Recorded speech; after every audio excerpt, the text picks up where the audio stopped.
নমস্কার, আমি রাজ। আপনারা দেখছেন খবর 24 ঘন্টা। হিন্দুস্তানে হিন্দুকে খুন করবে। গাজা শেষ হয়েছে, ইসরায়েল শেষ করেছে, আমরাও শেষ করব। মোদির শিষ্য আছি, মোদির বাচ্চা আমরা। আমার হাজবেন্ড নাম নিশান মিটাবো। খুব সাপোর্ট করতেছে। পলিটিক্স ছেড়ে দেন, হিন্দু মিলিটারি ফোর্সকে অনুরোধ করছি। আমরা উই ওয়ান্ট ইট। এখানে অবৈধভাবে মাইক বাজিয়েছে। আমি কৃতজ্ঞ বিটন অধিকারী স্ত্রীর কাছে। এখানে মন্ত্রীরা এসে মমতার নির্দেশে নাটক করছিল। আমি পৌঁছানোর পরে ডাইরেক্ট বলে দিয়েছে যে আমার স্বামীকে কালমা পড়তে বলেছিল, আমার স্বামী হিন্দু, কালমা পড়তে জানে না, তাই গুলি করে মেরে দিয়েছে।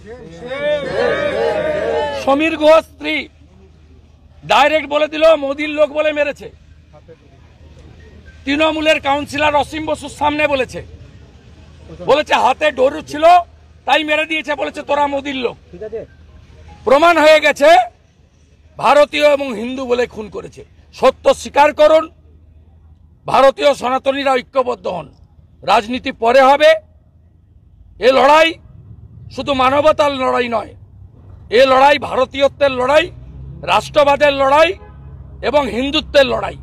এই ধর্মযুদ্ধে হিন্দুরা, সনাতনীরা জয়ী হবে, জিহাদিরা পরাস্ত হবে। ভেতরে উচ্চস্বরে আপনি কিছু বলছিলেন, আপনার গলার আওয়াজ পাচ্ছিলাম। কি হচ্ছে ভাই উচ্চস্বরে আমি বলিনি, বিটন অধিকারী স্ত্রী যা বলার বলে দিয়েছে। বাচ্চাটাকে আমার কোলে দিয়েছে, আমার কাছে